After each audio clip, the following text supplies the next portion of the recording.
In today's video, we're going to explore which 35mm lens is the best one for your Canon mirrorless camera.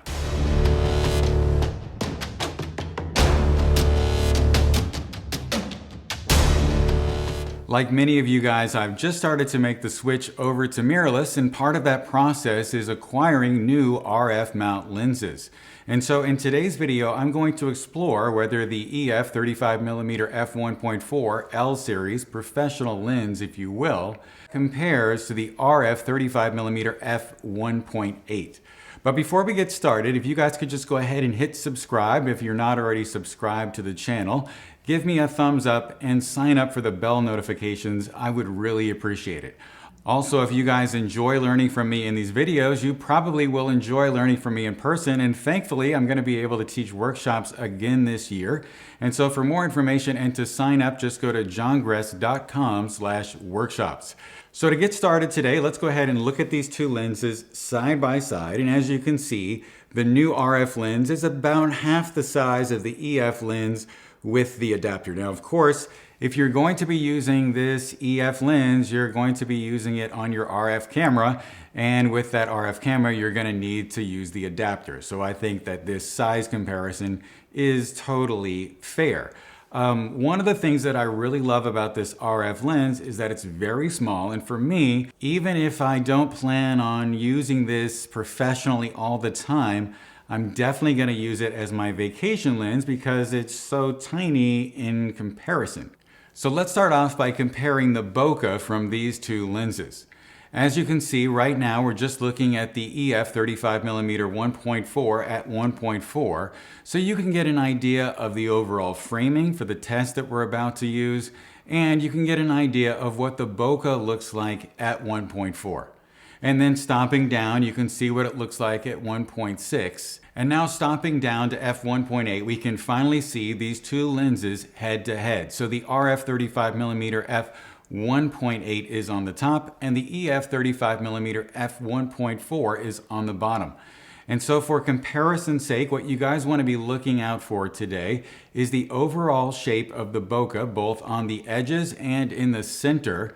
And you also want to look out for a chromatic aberration. And chromatic aberration is just when that there is magenta or green fringing around the edges of the bokeh blob. So at 1.8, the first thing that I'm noticing here is that there doesn't seem to be much chromatic aberration. I don't think there actually is any that I'm picking up. And on top of that, with the RF lens, the shape of the bokeh blobs are not exactly circular, and I don't necessarily like that. So stopping down now to f2 and then 2.2 and now 2.5. And as you can see, the RF lens's bokeh has a pretty good shape, and I think it looks really good overall, and it's sort of caught up with the EF lens. And now as we stop down even further, you can just see that the lenses become fairly similar all the way down here through f16. So why is it important to know what the bokeh looks like in your pictures? Well, you may not like that sort of elongated shape that we saw with the RF lenses when we were below 2.5, and it might be distracting, especially when you're shooting a video, and oftentimes you're going to be shooting a video of kind of wide open because it's just sort of the cinematic look. So for me, what I'm going to take away from this test is that the RF lens is really good above 2.5. If I don't have colored lights in the background, I'm probably not going to see these really defined blobs. And so I may be inclined to look at this lens and use it closer to 1.8. But overall, the two lenses seem to be kind of neck and neck. So let's go ahead and check out the sharpness up close by looking at this picture of my keyboard. And the reason I've selected my keyboard as a subject is that because when I was shooting B-roll for another video, I noticed that there was a little bit of chromatic aberration around the letters, and I wanted to see if that was true sort of in a clinical setting. So I've set up my camera here so that the very bottom row of the keyboard is lined up with the bottom of the frame. And I've manually focused each picture on the B in the bottom center of the keyboard. And what we're going to be looking out for in this test is what is the sharpness like in the middle, and what is the sharpness like on the corner. So we're gonna go ahead here, just so you can get an idea of the framing. This is what it looks like full frame. So now zooming in to 100%, we're gonna be looking at the lower left-hand corner of the frame. And here at 1.4, you can see that it's really nice in the center and the corner, not so much. Remember that the B is in the bottom center of our photograph and the FN key is in the lower left-hand corner of our photo. So now we're gonna go ahead and stop down the EF lens to 1.6. And then we're gonna get a direct comparison here at 1.8. So once again, the RF 35mm f1.8 is on the top at 1.8, and the EF 35mm f1.4 is on the bottom. And we've zoomed in here to 100%, so you're seeing pixel for pixel. And again, both lenses were manually focused on the B, which is in the bottom center of our frame, and the FN key on your lower left was in the lower left-hand corner of the pictures. So as we stop down here, just sort of keep an eye on the B key and the command key and the FN key. And what we're looking for is whether or not there's any ghosting where the white is sort of repeated. And we're also gonna look out for whether or not there's any chromatic aberration. So again, purple or green fringing around the letters. So stopping down here to 2.0, and then we're gonna see 2.2 and 2.5 and 2.8. And things are looking pretty good right now. Then we're gonna jump ahead to f4. And I think right here between 2.8 or 4 is where we're starting to see that this command key becomes really sharp and the ghosting that we were seeing on the FN key starts to go away. And now as we stop down even further here to 5.6 and f8, things are getting sharper overall. And then around f11 or f16, sharpness, as we would expect from testing out any lens, is a little bit reduced. And that's just because every lens becomes less sharp when you sort of exceed the mid f-stop range, when you get past about 5.6 or f8. So what I'm gonna take away from this particular test with the keyboard is I might not necessarily wanna shoot the RF lens, let's say, between, well, below 2.8, let's say, because that corner is gonna look a little wonky. But overall, it is a very sharp lens. We just need to know that's sort of a limitation with the RF lens. And so to get an idea of how this is going to work out in the real world, I went ahead and took a drive. And as you can see, we got snow that you can measure in feet. It's between 29 and 35 inches deep around here right now. And just so you know, this was shot handheld with just my hand sticking out of the car window with the image stabilization and IBIS turned on the R5 with the RF 35mm 1.8. It's not great. It looks pretty good, especially when I was driving faster and the road was a little more clear. I don't know that this is something you should really take too seriously because it is a little jumpy, but it is just another data point for you guys to consider. So I went ahead and drove to the Baha'i Temple, which is an architectural masterpiece pretty near my home here in the Chicago suburbs. And I wanted to shoot the facade because it's very ornate and has a lot of details.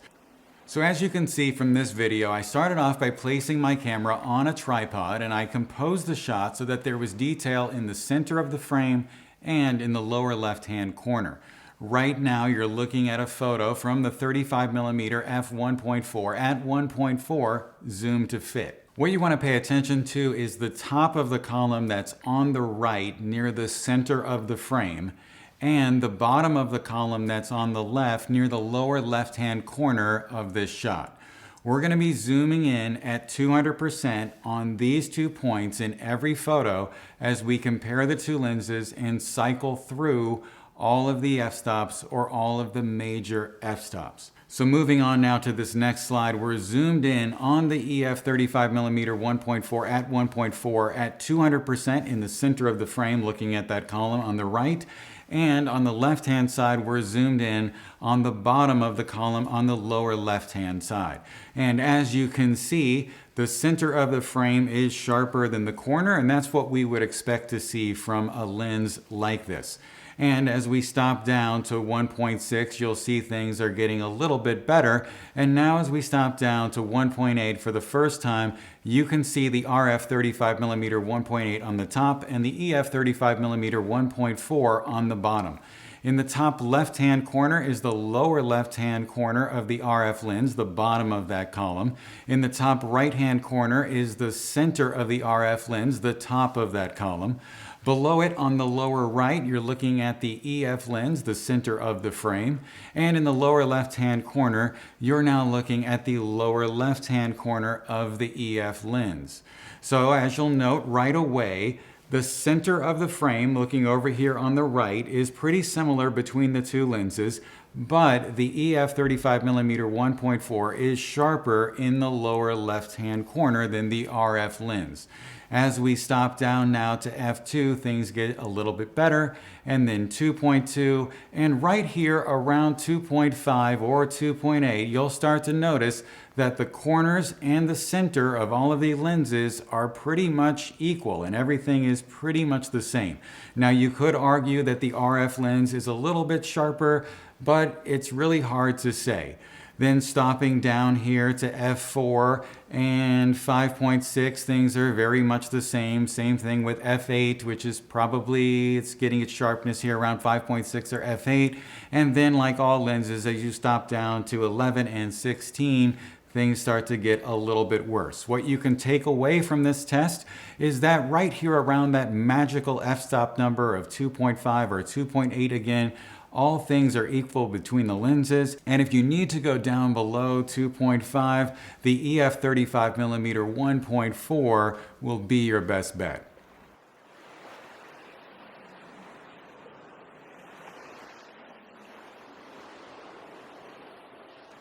The next thing I wanted to do was compare the image stabilization in the lens. So on the left, what you're looking at is the lens stabilization on the RF 35mm f1.8 turned on with the Canon EOS R5's IBIS turned on.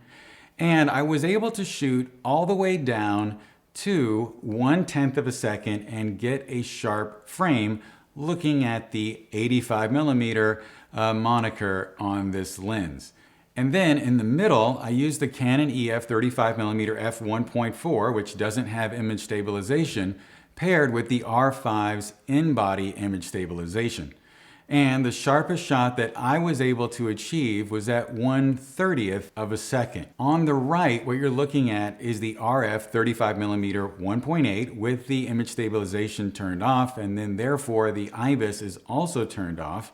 And the sharpest frame that I was able to get was at 1/60th of a second. So essentially what you can take away from this is that the IBIS is giving us about a stop of image stabilization, and then the internal stabilization and the IBIS is getting us a little better than 2 stops of stabilization. Now, your mileage may vary. I just wanted to give this to you guys as a data point. Maybe I had too much coffee today, I don't know. I'm not disputing if somebody else got better numbers. This was just realistically the numbers that I got when I did my test today.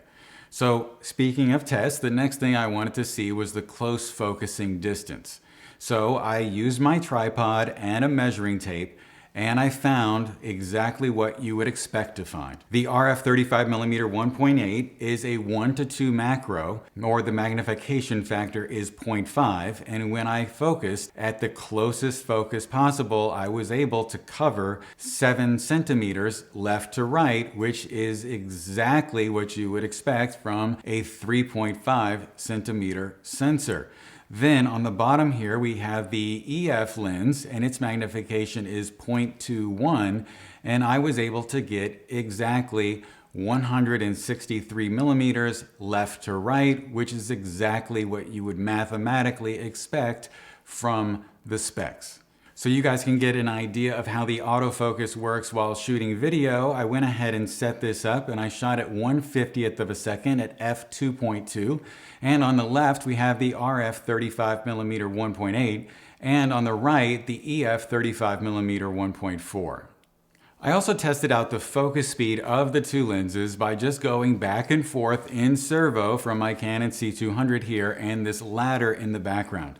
I went back and forth and I calculated that the average amount of time that it took to go from one object to the other in servo was 18 frames or 0.75 seconds with the RF 35mm 1.8. With the EF 35mm 1.4, I went back and forth as well, and I determined that the average time that it took to bounce back and forth was 14 frames or 14/24 of a second. So it's about 1/6 of a second faster. So what's the overall takeaway from all of these tests? Well, these two lenses, the RF 35mm 1.8 and EF 35mm 1.4, have some pluses and minuses. The RF version is very affordable. It does deliver very good images. It's just not that great at lower f-stops. The EF 35mm 1.4 is great, but it is fairly expensive. So what I'm hoping for is that there will be an RF version of this lens with a red stripe on it and hopefully image stabilization. But until then, we're just gonna have to wait, and I'll probably end up having both of these lenses and using them for different purposes. Please let me know in the comments what you guys think. And as always, stay safe, take care, and I'll talk to you soon.